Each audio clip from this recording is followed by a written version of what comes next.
Assalamualaikum warahmatullahi wabarakatuh. Saya Asma Triana dengan NIM 21050400052. Di sini saya dari mahasiswa Universitas Maritim Majali Haji dengan program studi Ilmu Hukum akan menjelaskan tentang tata cara pendaftaran hak cipta.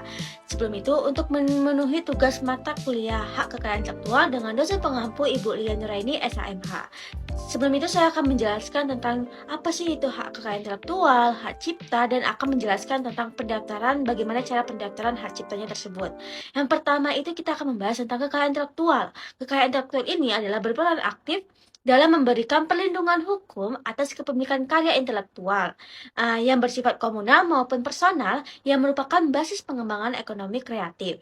Dan perlindungan kekayaan intelektual ini karena terjadi adanya bagian penting dalam pembangunan nasional ke depan dan berkontribusi secara signifikan dalam perkembangan perekonomian nasional maupun internasional. Indonesia sebagai negara yang berkembang ini merupakan harus mampu mengambil langkah-langkah yang tepat untuk dapat mengantisipasi segala perubahan dan perkembangan serta kecenderungan global sehingga tujuan nasional dapat tercapai. Salah satu langkahnya ini adalah yang paling penting adalah untuk memasyarakatkan perlindungan kekayaan intelektual. Lalu, kita akan membahas tentang hak cipta itu apa.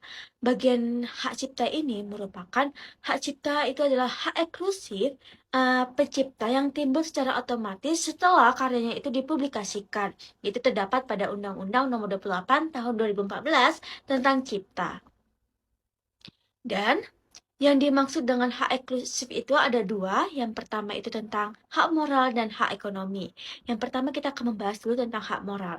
Hak moral ini adalah untuk dicantumkannya namanya saat karyanya itu digunakan oleh pihak lain. Hak ini selamanya melekat pada pencipta karyanya. Dan hak moral ini juga merupakan hak yang melarang orang lain mengubah karyanya. Misalnya ini seperti merubah lirik atau aransemen untuk karya lagunya. Lalu hak ekonominya ini adalah hak untuk mendapatkan manfaat ekonomi dari penggunaan karya cipta misalnya melalui karya yang digandakan atau diadaptasikan dalam versi lainnya. Dan yang terakhir itu tentang perlindungan hak cipta. Hak cipta ini dapat secara otomatis setelah sesuatu karya itu dipublikasikan dan lamanya ini beragam sesuai dengan perwujudan karya ciptanya. Misalnya seperti perlindungan seumur hidup atau lebih dari 70 tahun ini setelah penciptanya meninggal dunia untuk karya berupa buku, lagu atau musik, lukisan, tari, drama, peta seni atau motif dan karya-karya sejenisnya. Lalu yang kedua itu tentang perlindungan 50 tahun sejak pencipta pertama kalinya itu dipublikasikan untuk karya-karya berupa fotografa, sinematograf, program komputer serta terjemahan, adaptasi dan modifikasi karya cipta lainnya. Dan yang terakhir itu ada perlindungan pada 25 tahun sejak ciptaan pertama kali dipublikasikan untuk karya berupa seni tarapan. Selanjutnya saya akan menjelaskan tentang tata cara pendaftaran hak cipta. Dan selanjutnya itu bagaimana tata cara pendaftaran hak cipta, yaitu yang pertama kita akan membuat dulu tentang form pengusulan hak cipta, yaitu pada jenis file, yaitu jenis Word, yaitu merupakan deskripsi form yang memuat judul ciptaan, uraian singkat, tanggal, maupun kota pertama kali ciptaan itu diumumkan, serta identitas seluruh pencipta atau sesuai dengan KTP pencipta, yaitu dan saat mengisi form pengusulan hak cipta ini kita harus hati-hati dalam pengisian data karena dapat pastikan data yang diisi itu adalah benar. Sebelum mengirimkan form pengusul hak cipta ini, semua data yang dituliskan dalam form ini akan dimuat dalam sertifikat hak cipta. Lalu yang kedua itu ada surat pernyataannya. Surat pernyataan penciptanya, yaitu merupakan surat pernyataan yang ditandatangani oleh semua pencipta yang disertai dengan materai hanya pada pencipta satu.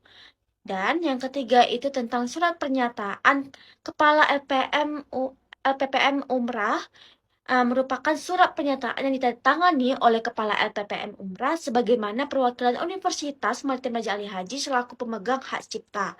Dan yang keempat itu tentang surat pengalihan Hak cipta, yaitu merupakan surat penyerahan hak cipta dari pencipta ke Universitas Maritim Raja Ali Haji selaku pemegang hak cipta. Surat ini ditandatangani oleh semua pencipta yang disertai dengan materai hanya pada pencipta satu, serta ditandatangani oleh Kepala LPPM Umrah tanpa materai selaku dari perwakilan Universitas Maritim Raja Ali Haji. Dan lalu kita melakukan skan asli KTP penciptanya merupakan dokumen yang berisi skan KTP semua pencipta yang disusun secara berurut mulai dari pencipta satu hingga pencipta terakhir. Dan kalau ada juga skan scan asli NPWP merupakan dokumen yang berisi NPWP dari penciptanya tersebut. Selanjutnya saya akan memberi contoh dari uh, dari pendaftaran hak-hak tersebut, pendaftaran dari tata cara pendaftaran hak ciptanya tersebut.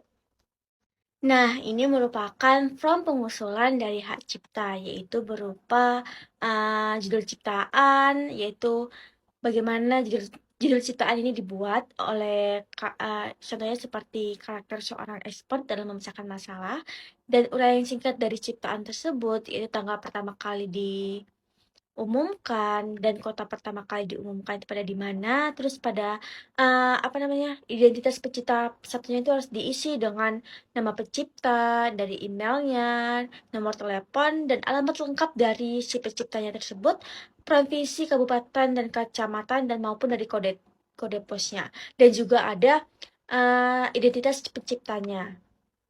Yang kedua yaitu sama dengan uh, identitas pencipta yang pertama. Lalu yang ketiga ini adalah surat pernyataan dari si penciptanya tersebut, yaitu yang bertanda tangan di bawah ini adalah pemegang hak ciptanya, yaitu dia mengisi nama, kewarganegaraan, alamatnya, serta menyatakan bahwa karya ciptanya ini berupa dan berjudul apa. Dan poin pentingnya itu dalam surat pernyataan ini adalah tidak meniru atau tidak sama secara esensial dengan karya cipta pihak lain atau objek kekayaan intelektual lainnya sebagaimana dimaksud pada pasal 68 ayat 2. Dan yang kedua itu bukan merupakan ekspresi budaya tradisional sebagaimana dimaksud dalam pasal 38.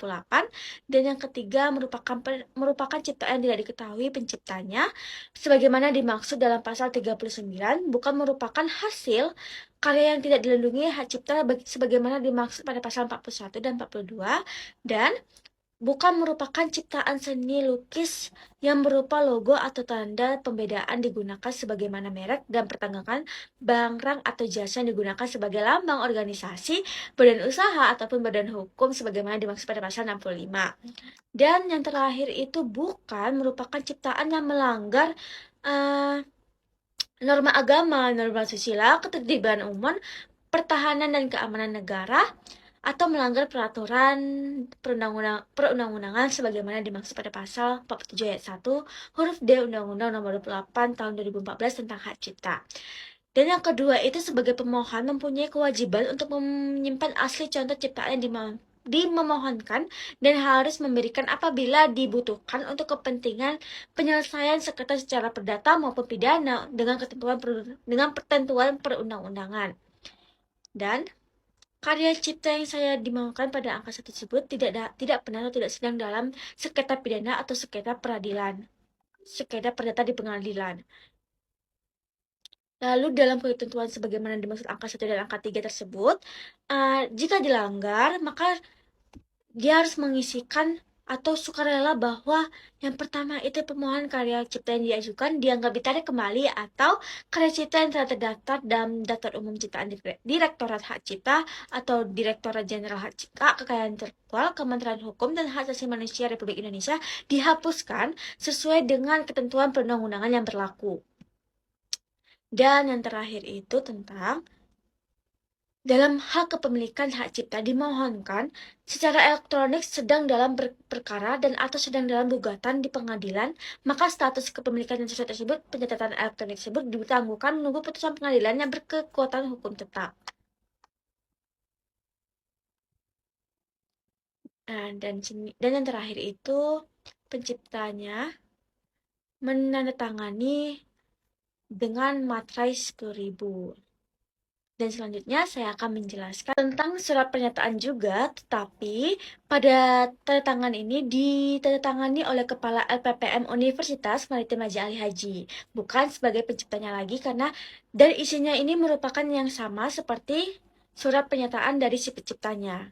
Selanjutnya, tentang surat pengalihan hak cipta, yaitu yang bertanda tangan di bawah ini, menuliskan nama, alamat adalah pihak satu selaku pencipta. Dengan ini menyerahkan karya ciptaannya saya kepada nama Universitas Maritim Raja Ali Haji dan menggunakan alamat Jalan Raya Dompa, PO Box 155 Tanjung Pinang, Kepulauan Riau, dan adalah pihak kedua ini selaku pemegang hak cipta berupa yang berjudul buku yang tersebut untuk didaftarkan Direktorat Hak Cipta dan Desain Industri, Direktorat Jenderal Kekayaan Intelektual, Kementerian Hukum dan Hak Asasi Manusia Republik Indonesia.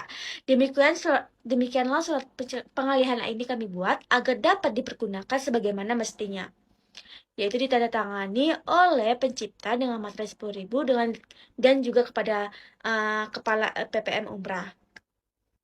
Tata cara pendaftaran ini juga memuat tentang KTP scan penciptanya tersebut, yaitu KTP aslinya dari si penciptanya dan juga menggunakan NPWP penciptanya tersebut dan juga menggunakan NPWP penciptanya tersebut. Sekiranya itu saja yang dapat saya sampaikan. Terlebih dan terkurang saya mohon maaf. Wabillahi taufiq wal hidayah. Wassalamualaikum warahmatullahi wabarakatuh. Terima kasih semuanya.